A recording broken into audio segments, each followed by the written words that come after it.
I think the expectation is that they likely won't be on the front lines, but a bit further away so they can monitor it, train Ukrainian forces, and really be the sort of like guarantee for the Ukrainians saying, look, we're here with you, we're in this fight. Now, discussions are underway at the Pentagon over what security guarantees for Ukraine might involve. Military chiefs are hoping to hash out plans for American and European military support in the event of a peace agreement. However, Russia's Foreign Minister Sergei Lavrov has said any security talks without Moscow are a road to nowhere.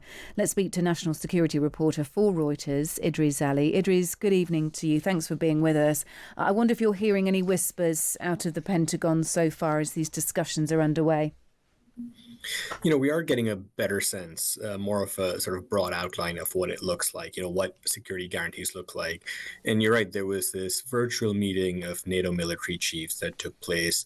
But the expectation for that was for it to be pretty broad and not many details, shared. What we've also learned, though, is that there was a meeting last night between the chairman of the Joint Chiefs for the United States, General Kane, and other senior military European leaders, including the British, the German, and the Finnish chiefs of defense.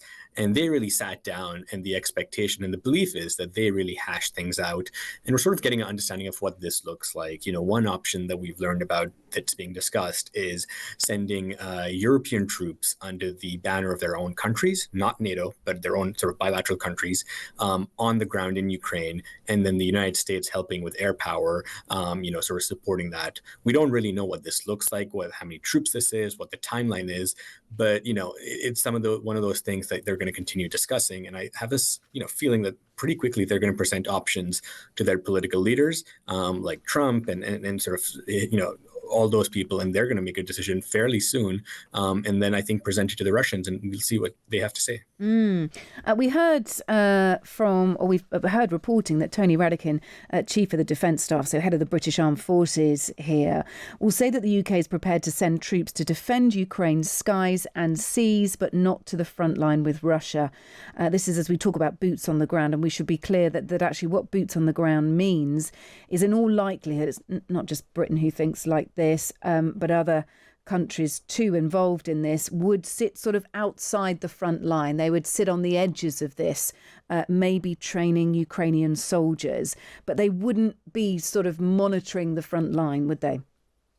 I think that's the expectation, right? If you're a country in Europe or Canada or the United States, would you really want to put your troops in harm's way? Politically, it would be really difficult to do that. So I think the expectation is that they likely won't be on the front lines, but a bit further away so they can monitor it, train Ukrainian forces, and really be the sort of like guarantee for the Ukrainians saying, look, we're here with you, we're in this fight, we're putting not just our treasure but now our blood on the line, and sending a message to Ukraine. So I think a lot of this is about sending a message to Ukraine that NATO stands with them, but also to Russia, sort of saying, look, if you attack Ukraine again, you're not just attacking Ukraine, you're attacking NATO.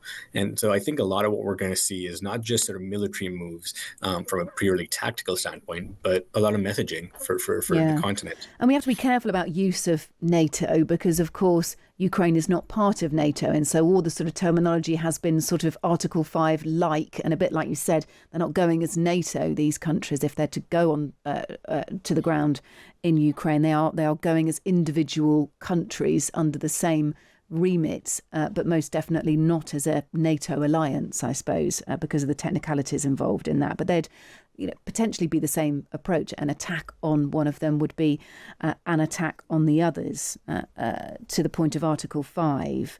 I know also today, Idrees, we just looked at that comment from Sergei Lavrov, Russia's foreign minister, that said any security talks without Moscow are a road to nowhere. Lavrov also said that China, Russia's ally in the war, of course, should be among Ukraine's security guarantors.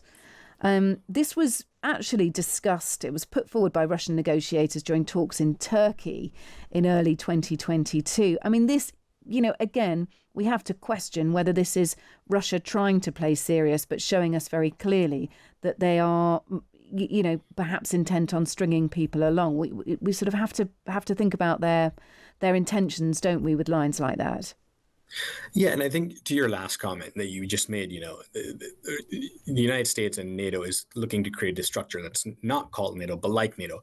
So if you're on the Russian side, you're sort of looking at this and saying, well, sure, it's not called NATO, but it does It everything. effectively is NATO, yeah. Yeah, so I sort of can. If you're in Moscow, sitting looking at this, you're like, well, I would be skeptical too if I was them. But you're right. There's a situation. There's almost like two parallel universes, right? We have NATO and the United States, sort of, pretty optimistic, and some of the comments coming out are pretty positive. And on the other hand, you have Russia saying, look, we can't talk about security guarantees without Russia being a part of it. And as you mentioned, the Chinese, and I honestly do not understand how those two things can sort of come together and come to an agreement.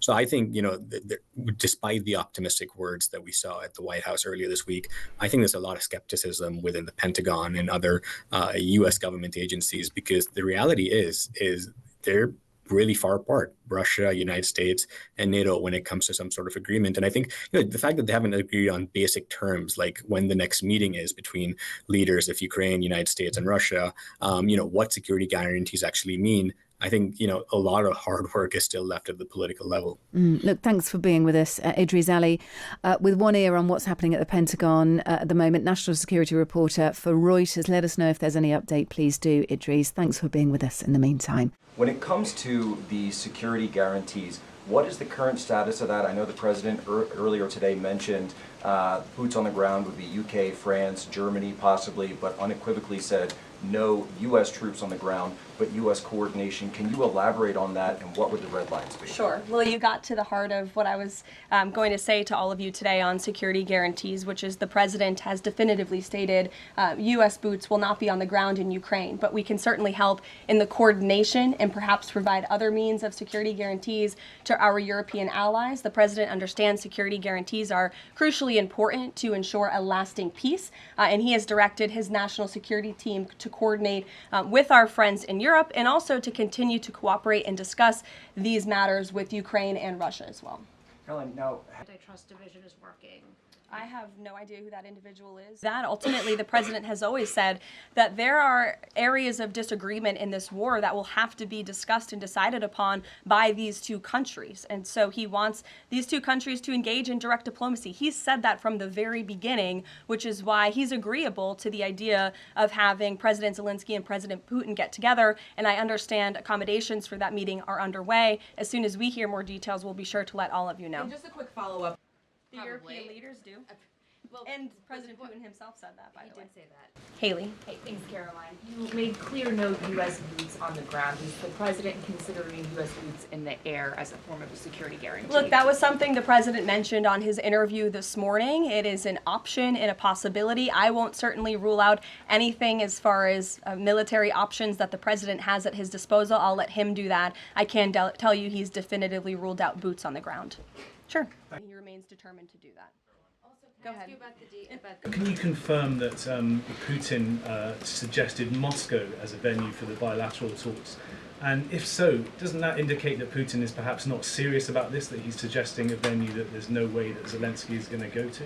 Look, I'm not going to litigate the private conversations between the president and President Putin, aside from what the president himself has already spoken on. But I can tell you there are many options that are being discussed by our national security team right now with both parties. Can you give us an indication of where? I just told you we'll provide you details as soon as we can. Thank you for trying, though. Libby.